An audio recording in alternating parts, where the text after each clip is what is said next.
에스겔 선지자가 본 환상의 내용이죠. 성전에서 나온 이 물이 흘러 들어가는 곳마다 다 살아나고 열매를 맺는다는 그런 내용입니다. 여러분, 우리가 중요할 때 근본으로 돌아가라 이런 말을 하잖아요. 나는 왜 이렇게 잘 안 될까? 나는 왜 이렇게 힘들까? 라고 혹시 고민하고 계시는 분이 계시다면 인생의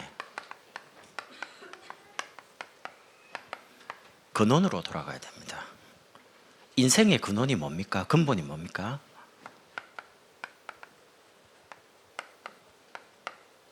하나님께로 가야 됩니다. 그럼 두 번째는 왜 구원받고 하나님의 자녀인데 응답과 열매가 가득한 인생, 행복한 인생을 살아야 되는데 왜 이렇게 답답하고 어렵습니까? 응답의 근원이 있습니다.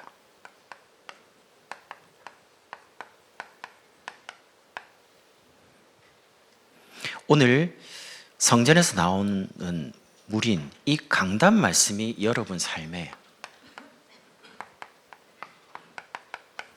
얼마만큼 스며드느냐, 흘러 들어가느냐가 여러분의 응답과 열매와 관계가 있습니다. 여러분이 말씀을 많이 듣는다고 치유되거나 많이 듣는다고 열매 맺지 않습니다. 하나님이 지역에 교회를 세울 때는 하나님이 그 교회를 세우기 전에 목사님을 그쪽으로 보내잖아요. 그러면 그 목사님과 그 지역에 대한 1000명이라는 전도가 있습니다. 우리 다민족 교회만 할 수 있는 2, 3, 7의 전도가 있는 겁니다. 그거와 강단의 말씀이 소통되어 있어요. 그거를 여러분이 진짜 붙잡으면 여러분 삶은 계속 걸어가는 일, 하는 일마다 응답과 연결됩니다. 그러면 세 번째는 정말 축복받기를 원하고 열매 맺기를 원하는데 모든 축복은 어디를 통해 오냐? 만남을 통해서 옵니다. 그게 축복의 근원이죠. 그래서 그 만남을, 사람을 살려야지만 모든 게 축복으로 바뀌는 겁니다. 일단 죽어버리면 축복이 안 와요. 인생의 근원이 하나님께로부터 왔다는 말은 우리 인간의 시작입니다. 제가 3부 때는 조금 성찬시도 있기 때문에 간단하게 적용하는 부분을 말씀드리고요. 우리 인간의 진짜 시작은 창세기 1장 27절, 28절. 우리 인간만 하나님의 형상으로 지음받았습니다. 하나님의 형상으로 지음받았다는 것은 우리에게 지식과 감정과 의지가 있다는 말입니다. 인격이 있다는 말이죠. 그 속에서 창세기 2장 7절 하나님이 그 코에 생기를 불어넣으시니 사람이 생명이 된지라. 인간과 동물하고 차이점, 인간에게는 살아있는 영혼이 있는 겁니다. 이 영혼이 하나님과 함께 있을 때 행복하도록 하나님이 창조한 겁니다. 그때 창세기 2장 8절에서 25절입니다. 아담과 하와에게 에덴의 모든 축복을 다 준 겁니다. 그 에덴의 축복이 뭡니까? 예배와 가정의 행복. 그래서 예배와 가정의 행복대로 창조했는데 지금 어떻습니까? 행복해야 될 가정, 하나님을 만나는 가장 소중한 예배가 우리 인생에 가장 행복합니까? 그렇지 않죠. 이렇게 시작된 인간이 고통이 시작이 됩니다.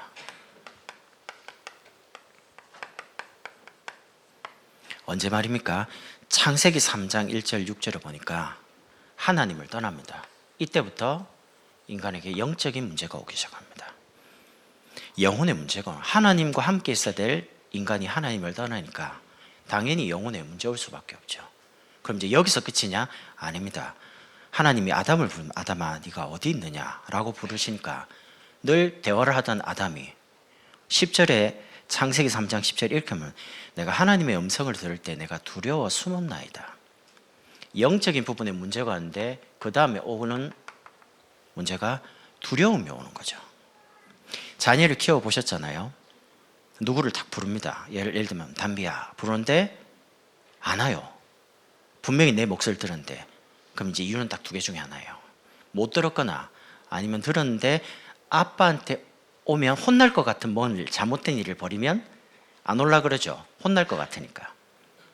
하나님이 먹지 말라는 선악과를 따먹고 나니까 어마어마한 정신과 생각, 마음에 뭔가 왔어요. 두려움이 왔어요. 이렇게 해가지고 나중에는 물어보잖아요. 내가 먹지 말라 선악과를 왜 먹었냐 할 때 아담이 이렇게 하면 하나님이 내게 준 저 여자가, 하나님도 원망스럽고 여자도 원망스럽고 그냥 아내가 주기로 제가 잘못했습니다 하면 될 거를, 이 문제가 오면요, 내 부모를 잘못 만나서, 남편을 잘못 만나서, 아내를 잘못 만나서, 내 아이 때문에 전부 다 핑계댑니다. 원망합니다. 전부 다 상처로 이제 와닿는 거죠. 그러다가 16절에서 18절에 보니까 육신적인 부분도 문제가 옵니다. 하와에게는 잉태하고 해산하는 고통이, 아담에게는 땀을 흘려야지만 먹는데 땅도 저주를 받아서 엉겅퀴를 내는 거예요. 아무리 땀 흘리고 노력해도 먹고 사는 게 너무 힘들 만큼 육신적인 고통이 옵니다. 그리고 너는 흙이니 흙으로 돌아갈지니라. 19절에 영원한 문제가 옵니다. 내세로. 그만 그렇습니까? 23절에 에덴 동산에서 쫓겨납니다. 불신자 6의 상태에 너무 고스란히 다 창세기 3장에 들어가 있어요. 이게 지금 창세기 이야기가 아닙니다. 지금 우리 현장에 있는 많은 하나님 모르는 사람, 영적인 문제를 모르는 사람들이 당하고 있는 고통입니다. 그러면 고통 속에 있어야 되는데 가만히 두셨냐? 아닙니다. 하나님께서 고통 당하지 말라고 회복의 중요한 길을 여신 겁니다. 어떻게 말입니까? 창세기 3장 15절입니다. 여자의 후손이 와서, 이 땅의 모든 사람은 아담의 후손, 남자의 후손입니다. 그 말이 무슨 말입니까? 하나님을 모르는 채로, 하나님을 떠난 채로 태어납니다. 그러니까 불신자들이 하나님 어디 계시냐 보여주면 믿겠다라고 말하는 게 너무 당연한 겁니다. 계신 줄 모르니까요. 근데 하나님께서 21절에 가죽옷을 지어 입히니라. 동물의 피가 흐르는 그 가죽옷을 그냥 아담과 덮는 겁니다. 이처럼 누군가 피 흘리고 죽는 분이 오신다는 거예요. 여자 후손이. 그래서 출애굽기 3장 18절에 모세가 바로왕에게 이렇게 말합니다. 사흘쯤 가서 희생 제사를 드리려 합니다. 여러분 궁금하지 않으세요? 왜 꼭 피 흘려야 됩니까? 다른 방법은 없습니까? 성경이 이렇게 나옵니다. 히브리서 9장 22절에 율법을 따라 거의 모든 물건이 피로써 정결하게 되리니 피 흘림이 없은즉 사함이 없느니라. 왜 피 흘려야 되는 거예요? 피 묻히면 이게 별로 안 좋잖아요. 기분도. 꼭 피 흘려야 됩니까? 깨끗하게 물도 있고 뭐 많이 있는데. 레위기 17장 11절입니다. 육체의 생명은 피에 있습니다. 팔이 잘렸다고 죽었다 이렇게 안 합니다. 다리 하나 없다고 죽지 않습니다. 내가 이 피를 너희에게 주어 제단에 뿌려 너희의 생명을 위하여 속죄하게 하였느니 생명이 피에 있으므로 피가 죄를 속하느니라. 피 속에 생명이 있다는 거죠. 사람이 피가 많이 흘리면 죽잖아요. 피를 통해서 모든 고통을 해결하시기로 하나님이 작정하신 겁니다. 그래서 오늘 이제 본문을 보시면요, 성전에서 나온 이 물, 다른 말로 교회를 강단 말씀을 통해서 이 흘러나온 이 물이 모든 곳에 이제 흘러 들어가야 되잖아요. 그러면 언제 우리 인생이, 우리 경제가, 우리 자녀가, 우리 남편이, 가정이, 육신이 치유가 되겠습니까? 우리가 늘 질문하는 내용 아닙니까? 그 치유에 대한 시간표입니다. 너무 답답하니까 빨리 고쳐지면 좋겠죠. 빨리 해결되면 좋겠죠. 오늘 성경에 이렇게 나옵니다. 3절에 물이 성전에서 흘러나왔습니다. 그런데 3절 후반부에 보면 그 물을 건너게 하시니 물이 발목에 오르더니, 물이 흘러나왔어요. 그럼 이제 거기 있는데 물이 얼마만큼 있냐? 내 발목까지 있는 겁니다. 여러분 수영장 가보셨잖아요. 수영장 갔는데 물이 만약에 없어가지고 발목 정도 있으면 첨벙첨벙 뛰어다니면서 놀죠. 이게 무슨 말입니까? 성전에서 나온 이 강단의 말씀이 내 삶의 발목 정도까지 온 겁니다. 이게 무슨 말입니까? 이 강단의 말씀이 얼마만큼 여러분 삶에 뿌리 내렸냐는 게 굉장히 중요합니다. 발목에 있기 때문에 예수는 믿지만 여전히 내 생각, 내 마음대로 한 발은 세상에, 한 발은 교회에. 제가 이제 부산에서 사역할 때 어떤 분이 저에게 이런 말을 했어요. 제가 이제 전사니까요. 전사님, 엄마가 그러는데 너무 교회에 빠지지 말래요. 무슨 말입니까? 그러니까 적당히 다니라는 거예요. 적당히. 교회 미쳐가지고, 제 말 아니고 그분 표현입니다. 교회 미쳐가지고 교회만 다니고 아무것도 안 하고 그러면 시집 못 간다는 거예요. 저는 그 말 듣는데 처음에 약간 충격이었지만, 불신자들이 가지고 있는, 교회 오는 성도 중에도 그런 생각을 가지고 다니는 분이 있겠구나. 그러니까 내가 교회 가서 열심히 예배드리고 교회 모든 스케줄을 따라가고 일정을 따라가고 하면 꼭 세상에서는 꼭 미친 사람처럼, 안 그렇습니다. 여러분이 제가 좀 심하게 말하면, 여러분 예수에 미치지 않으면 세상 가서는 정상적으로 삶을 살 수가 없어요. 너무 이상한 사람들 많기 때문에. 보고 듣고 생각하는 게 하나님 없는 겁니다. 복음과 전혀 반대적인 부분을 보고 듣고 살아가는데 어떻게 제정신으로 살아가겠습니까? 그런 중에 오늘 4절 보십시오. 다시 천척을 측량하는데 물이 어디까지 옵니까? 무릎까지 옵니다. 무릎까지 정도 와도 조금 불편한 감은 있지만은 그래도 걸어갈 수 있습니다. 내 의지대로, 내 하고 싶은 대로. 근데 어떻게 됩니까? 4절에 또 측량하는데 물이 허리까지 오기 시작합니다. 이제 허리까지 물이 오기 시작하면 움직이기가 굉장히 불편해집니다. 이게 무슨 말입니까? 여러분이 교회 강단을 통해 주신 이 말씀이 드디어 여러분의 삶에 허리까지 차기 시작했다는 말은 예배와 말씀 말고는 내 삶이 뭔가 불편해지는 겁니다.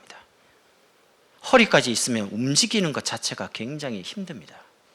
나중에 어떻게 됩니까?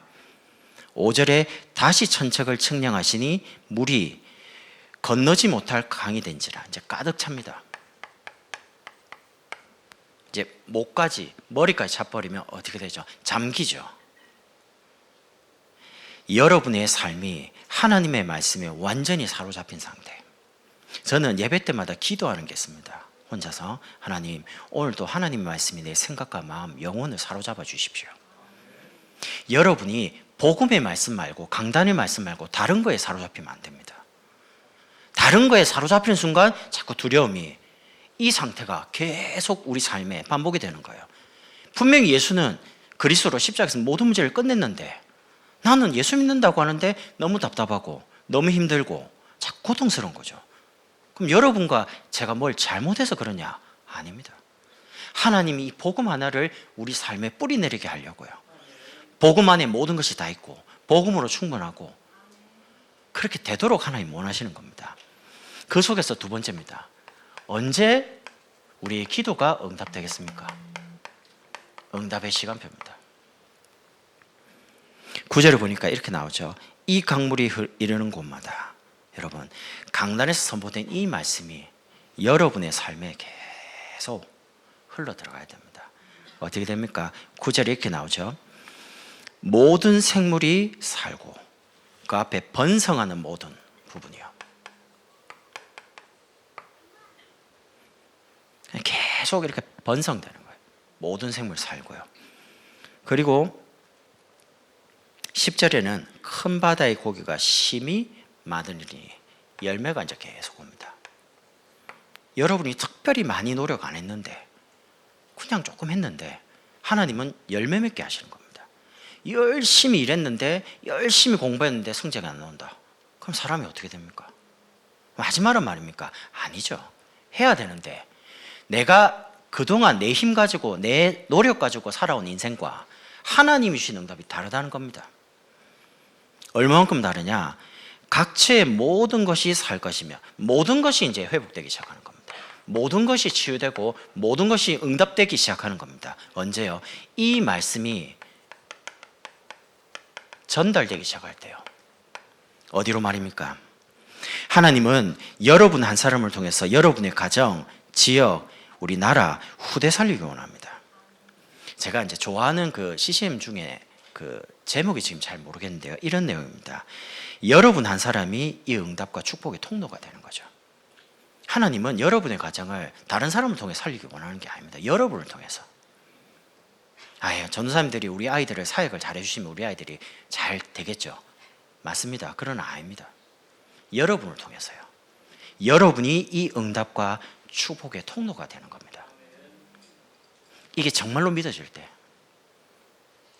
저는 예전에 뭔가 이렇게 답답한 게 있었거든요. 진짜 복음 들으면서 해결 안 되는 내 영적인 문제, 우리 가정의 문제, 그것 때문에 낙심하고 그것 때문에 늘 기도하고 그게 해결되기를, 다르게 말하면 내게 꼭 십자가 같은 이것만 없었으면 내가 더 주를 잘 섬기고 전도 잘할 텐데, 그 십자가 안 없어져요. 보통 십자가는 죽어야지 해결된다고 하잖아요. 너무 무거우니까 내게. 근데 제가 복음을 들으면서요, 계속 하나님 주신 은혜가 복음이 뿌리 내리기 시작하면서 나중에 제 마음에 인정되기 시작. 하나님이 나 한 사람을 세우려고 그토록 많은 주변에 있는 사람들을 동원했구나. 제가 많은 사람, 많은 일, 많은 사건을 당하면서요, 하나님이 나 한 사람을 세우려고요. 여러분이 그걸 정말 인정하면 이제는 여러분 때문에 여러분 주변가 다 살아나기 시작합니다. 제가 그걸 인정했거든요. 인정하니까 그때부터 제 주변이 제가 특별히 기도를 많이 하거나 한 게 아무것도 없는데 살아나기 시작하더라고요. 왜요? 내게 있는 이 말씀이 전달되기 시작하는 겁니다. 믿음으로, 믿음의 말로, 믿음의 고백으로. 그걸 누가 하느냐? 사단도 듣고요, 하나님도 듣고, 내가 말한 그 말이 내게도 들립니다. 그 말이 성취되기 시작하는 겁니다. 저 사람 절대 안 됐습니다. 근데 하나님은 저분을 바꿀 수 있겠구나. 복음이라면 나 같은 사람도 바꿨는데 저 사람은 바꿀 수 있겠다. 믿음의 고백이 자꾸 이렇게 번져가기 시작하는 겁니다. 이때에 드디어 우리가 그토록 바라는 현장이 변화되는 변화의 시간표가 옵니다. 10절에 이 강가에 어부가 설 것이며, 어부가 선다는 말이 뭔 말입니까? 제자가 선다는 겁니다. 고기를 잡을 수 있는. 베드로에게 나를 따라오너라, 내가 너희로 사람을 낚는 어부가 되게 하리라. 하나님 쓰시는 뿐만이 아니죠. 엔게디와 에네글레임까지 그 제자를 통해서 그 현장에 지역이 장악되기 시작하는 겁니다. 그 지역을 처음에는 누가 잡고 있습니까? 흑암 세력이에요. 사단의 권세가. 그런데 이 제자가 이 말씀에 뿌리 내리고 말씀을 전달하고 믿음 고백을 할 때마다 지역의 흑암이 이제 무너지기 시작하는 겁니다.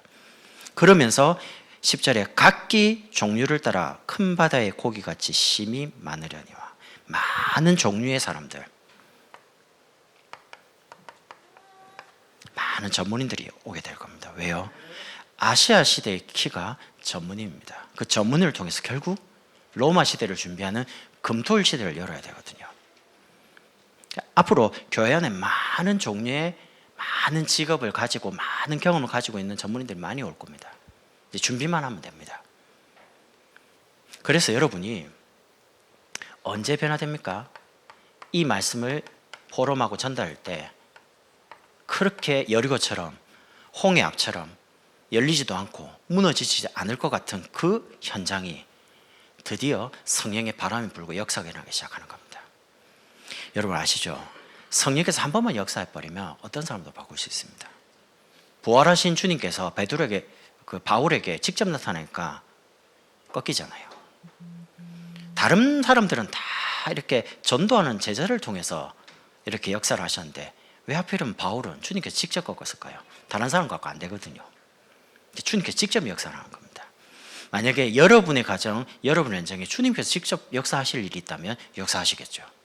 언제요? 여러분이 말씀에 뿌리는, 여러분이 뿌리 내려야 된다는 말은 무슨 말이냐?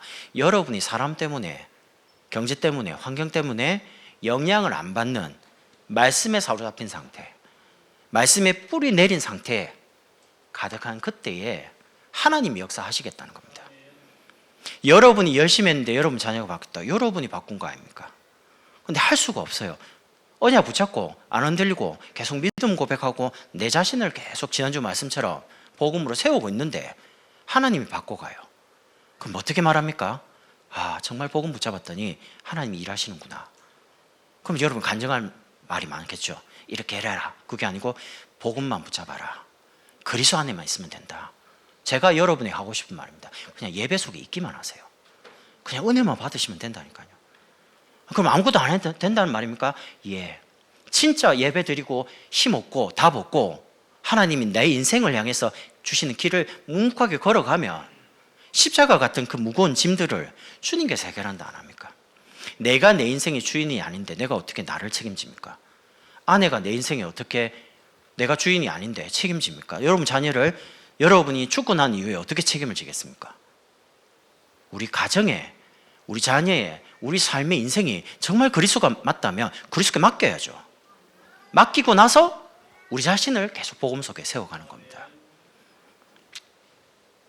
그러면 모든 축복이 만남을 통해 온다고 했으면 사람을 살려야 되잖아요. 그걸 보고 전도라고 합니다. 여러분이 어떻게 전도하면 됩니까? 여러분이 살고 계시는 그 지역을 마음에 품으세요. 여러분, 저도 사역을 하고 사람을 만나지만 마음에 품어지는 거랑 안 품어지는 거는 차이가 많습니다. 마음에 안 담고 가죠. 그는 오래 못 갑니다. 하나님이 여러분에게 살게 하신 그 지역이 이유야 뭐 남편을 따라왔든 여러분이 뭐 어디 아파트를 사서 갔든 이유는 다양하지만 하나님이 복음 전하라고 살게 하신 곳 아닙니까? 마음을 담으세요. 잠깐 있다가 가실지라도 마음을 담으시라니까요. 그래야 하나님의 응답이 다르게 옵니다. 이번에 추수감사절날 우리가 삼시세끼 캠프 하잖아요. 한 영혼을 마음에 담으시라니까요. 기도해도 소용없는데 정말 기도 계속 해봤습니까? 저는 저희 가족 복음 전하는데 14년 걸렸습니다. 그러면 누가 그러더라도 나는 그렇게 기도 못하겠다고. 그럼 어떡할 건데요? 그럼 기도하지 말자는 말입니까? 아니잖아요. 누가복음은 항상 기도하다가 낙심치 말아야 될 것을 비유로 말씀하시는데 여러분의 기도가 쌓이기 시작한다니까요. 저는 외할머니가 103세 때 돌아가시는 거 보셨는데 절반 인생을요 자녀들 위해서 눈물로 기도하는 걸 옆에서 봤어요. 저는 그게 굉장히 싫었습니다. 옛날에 아니 무슨 기도를 하냐고, 교회 가서 그냥 열심히 살면 되지, 그러고 뭐 예수 안 믿는데 뭐 때문에 그러냐고. 왜냐면 40대 때 남편 잃고요 자녀를 키우니까 얼마나 힘들겠어요.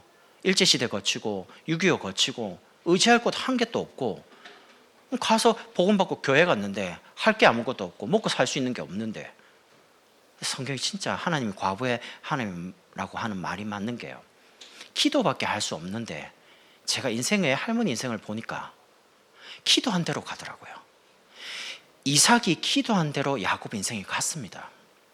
그래서 여러분의 자녀와 여러분의 가족을 포기하지 말고 기도 계속하라는 겁니다. 언제까지요? 그냥 기도하지 말고 약속을 잡고요. 주 예수를 믿으라. 그래야만 너와 네 집이 구원을 얻으리라. 여러분의 마음이 낙심되기를 사단이 바라고 있습니다. 여러분이 기도를 포기하기를 마귀가 원하고 있습니다. 그래서 여러분 이번에 가족, 여러분 가장 소중하게 여기는 여러분 지인들 포기하지 말고 이번에 안 하면 다음에 하면 되잖아요. 부활절날 계속 기도하라는 겁니다. 그래서 새벽에도 여러분 가족을 마음에 품고 여러분 자녀를, 여러분 가족을 마음의 제자로 딱 품으라니까요. 밖에 가서 불신자 복음 전해가 제자 삼는 것도 중요한데 여러분의 남편이 여러분과 동력자가 되고 여러분의 자녀가 여러분 제자가 돼야 안 되겠습니까? 제 자녀가 저하고 복음이 안 통하면 어떻게 세계복음 하는데요? 뭐 전사님들, 목사님들 말 잘 듣겠지, 정말 원리가 그렇습니까? 안 그렇다니까요. 그래서 정말입니다. 여러분 마음을 좀 새롭게, 전도에 대해서 나가서 불신자 살리고 영접하는 것도 중요합니다. 그러나 마음에 담긴 게 결국 열매로 나오거든요. 두 번째는 선교입니다. 여러분이 237개 나라 중에 한 나라를 마음에 한번 담아보세요. 237개를 다 살려야 됩니다. 다 갈 수 있겠습니까? 못 갑니다. 그 중에 하나님이 내 마음에 담아주신 나라가 있을 거 아닙니까? 그러니까 뭐 어떤 나라를 딱 정해서 기도하기보다는요, 기도를 시작하는 겁니다. 하나님, 237개 나라가 있다는데 하나님, 제가 살릴 나라는 어디입니까? 우리 가정이 살릴 나라는 어디입니까? 라고 기도를 시작하면 하나님이 성교사님들 오고 가면서 메시지 들으면서 뭔가 마음에 담기게 하실 거 아닙니까? 그러다가 그 나라가 담기면 그 나라를 방문하기도 하고 목사님과 함께 메시지도 들어보고 이렇게 하면서 여러분 남은 생을 같이 가는 겁니다. 우리 다민족, 저 이번에 갔는데요, 영어를 쓰니까 완전 그 미국에서 이방인 된 느낌이죠. 뭐라고 하는지 막 자기들끼리 이야기하는데 저 혹시 나한테 욕하는 거 아닌가 싶고요. 와, 그 다민족 분들이 막 중국어, 그 다음에 영어 이런 분들이 우리가 막 하면 진짜 그렇겠다 싶은 거예요. 못 알아들으면. 이분은 뭐라고 나한테 좋은 말을 했는데 인상을 딱 쓰고 있으니까 저 나를 욕한 것 같기도 하고 뭐 이런 생각이 드는 거예요. 여러분 아시죠? 미국에 이민을 가거나 이래가지고 어른 된 부모가 아이들을 이제 키웁니다. 사춘기가 되잖아요. 그럼 부모가 말하는 게 이제 막 힘들고 이러면 아이들이 한국어로 말 안 하고 집에서는 한국어 쓰는데 영어로 말한다는 겁니다. 그럼 부모가 영어가 짧잖아요. 못 알아들어요. 그러니까 너무 자녀들한테 잔소리하지 마세요. 잔소리의 부모는 한국말로 말해버립니다. 자녀들이. 그럼 부모님, 중국어 부모님들이 갑자기 한국말로 말하면 못 알아듣잖아요. 그러니까 다민족 중에 특히 우리 TCK 아이들,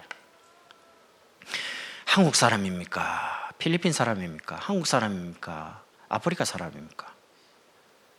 헷갈리는 거예요. 안 그래도 지금 마음이 어디에 정착을 못하고 있는데 내가 한국 사람도 아니고 그렇다고 아프리카 사람도 아니고 내가 중국 사람도 아니고 필리핀 사람도 아니고 굉장히 힘든 상태입니다.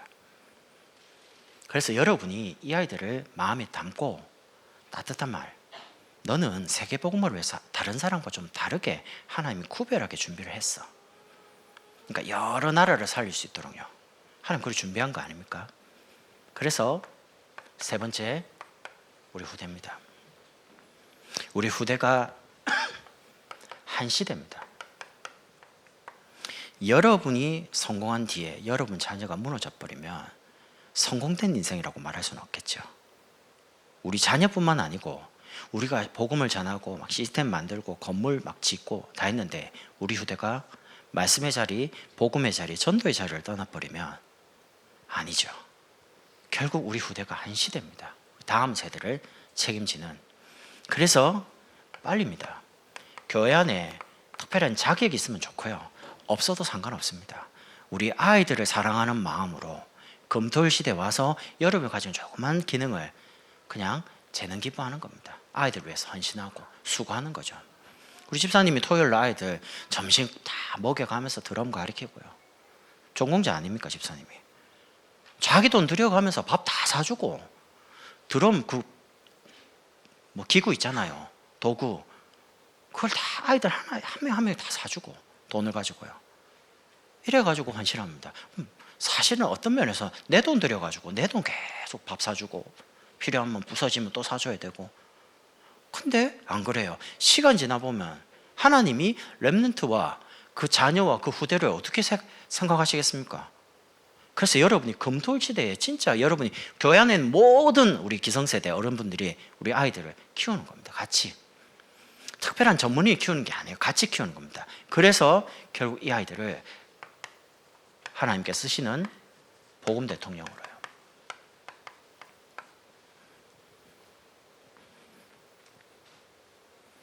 우리 인생에 정말 힘든 때 어디로 가야 되겠습니까? 하나님께로 갔기 때문에 하나님께로 가면 됩니다. 여러분 정말 응답받고 열매 맺고 싶죠? 어떻게 되겠습니까? 교회 성전에서 나온 이물이 흘러 들어가는 곳마다 다 살았습니다. 교회 강단을 통해 주신 이 말씀이 여러분의 삶에 뿌리 내리고 포럼되어지고 전달되시려 할 때, 그러면 하나님께서 중요한 만남을 주시겠죠. 일단 그 만남을 다 살리는 겁니다. 여러분의 마음에 담기는 그게 결국엔 열매로 와요. 여러분이 혹시 마음에는 그렇지 않은데 말이 잘못 나갈 수도 있잖아요. 근데 하나님 그거는 바꾸십니다. 근데 아무리 좋은 말을 하고 아무리 잘해줘도 마음이 사람을 죽이려고 하는 마음이면 그건 사기꾼 아닙니까? 그럼 아무리 해도 끝에 가면 결국 사람 죽습니다. 여러분과 저를 통해서 우리 가정과 가문과 민족과 우리 자녀를 살리길 원하시는데 언약을 정말 붙잡으시는 거죠. 교회 강단을 통해서 나오는 이 물이 흘러 들어가는 곳마다 오늘 말씀처럼 모든 현장이 살아납니다. 그래서 여러분이 이 언약 딱 잡고요, 여러분 자신을 계속 복음 속에 세우고 복음 속에 계속 깊이 들어가고요, 이번 한 주간 여러분의 생각, 마음, 우리의 삶의 모든 것이 말씀의 영향 아래, 말씀에 사로잡히는 그런 한 주간 되길 바랍니다. 기도하겠습니다. 하나님 감사합니다. 주신 말씀처럼 우리의 생각과 마음과 삶이 하나님의 말씀에 사로잡힌 인생이 되도록 축복해 주옵소서. 예수 그리스도의 이름으로 기도드립니다. 아멘.